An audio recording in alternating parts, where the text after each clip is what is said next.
Hey everyone. So my boyfriend and I had our anniversary recently, and I was supposed to vlog the whole celebration, but I only ended up recording us doing this little gift that he got us, which was so cute. It was honestly the hottest time of my life, but we got through it and it was actually really cute. And yeah, it was nice having something we worked hard on together. I just know that I have grown so much in these 2 years of our relationship, and I guess I wanted to just share all of the lessons that I've learned so far. One of the biggest lessons I've learned in being in a relationship is that these are mirrors. You learn things that you could never when you were single.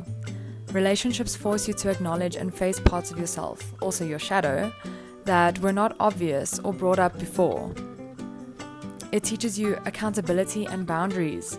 When you hold your partner accountable, it's an act of love. It shows that you value the relationship, so you want them to know what makes you feel good or bad so that the relationship can continue. So when your partner holds you accountable for something, learn to not take it personal and learn to start taking your partner accountable for things and not be too afraid. Because if you are afraid, this is going back to the whole relationships are mirrors thing. It just shows that you have a fear of being maybe judged or abandoned, or you always want to be right. These are things that you need to address. And as everybody knows, communication is an important part of a relationship. Honesty is key, and you should never assume things. Always ask before just jumping to conclusions. You can't just expect the other person to assume or also guess how you're feeling. So telling someone, holding them accountable, setting boundaries, that is a part of the communication of a relationship. I always struggled with knowing whether something was valid enough to be brought up or if it was just me overthinking. So if you ever go through something like that in your relationship, the best thing that has worked for me is to just journal, give it a day, sleep on it. Because if it was just me overthinking, then the next day, usually I would have calmed down and I'm like, okay, it wasn't actually that deep. Another thing that helps me to realize, to put everything in perspective, is sometimes I ask myself, okay, would I be upset if my best friend did this?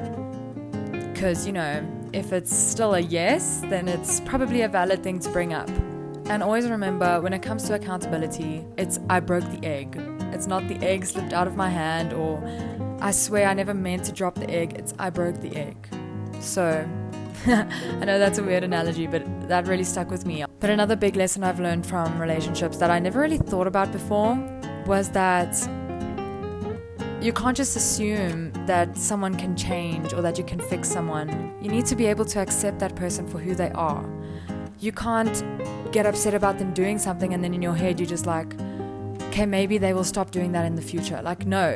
That's how they are. Whether they change or not in the future, you can't control that and you can't assume that that will happen. You can't make that the basis of your relationship.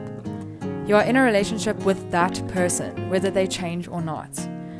And that's, if it's a thing that actually really bothers you, that goes against your values, then maybe it's time to reconsider.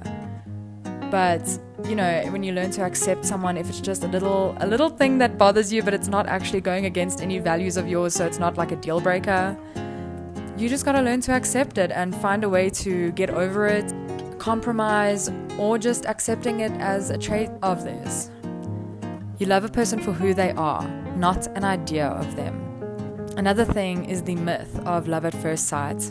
It just doesn't exist. It cannot happen. You don't know the person.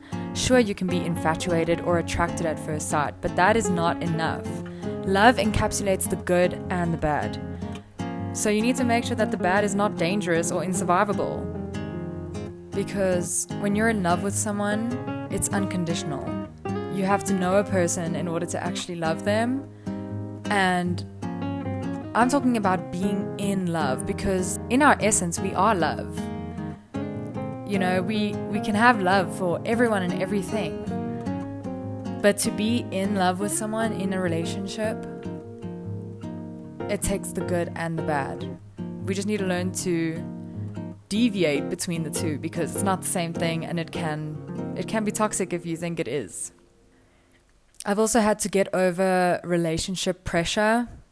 I don't know a better way to say that, but where I've just constantly worried about whether I'm posting enough of that person, how often they post of me. And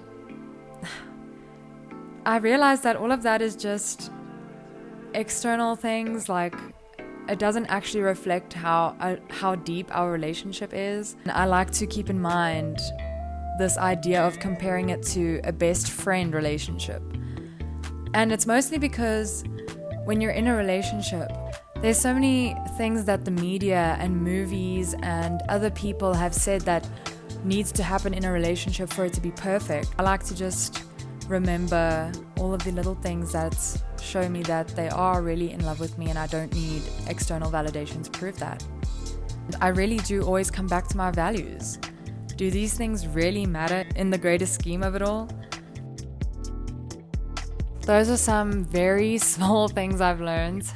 To be honest, I've learned a lot more in this relationship about myself, but those are a little bit more personal. If you are in a relationship, wishing you guys a good future together. And if not, enjoy your singlehood. Build a relationship with yourself. Continue spreading love. Remember that you are love. And I love you guys. Thanks so much for listening. I'll see you in the next one.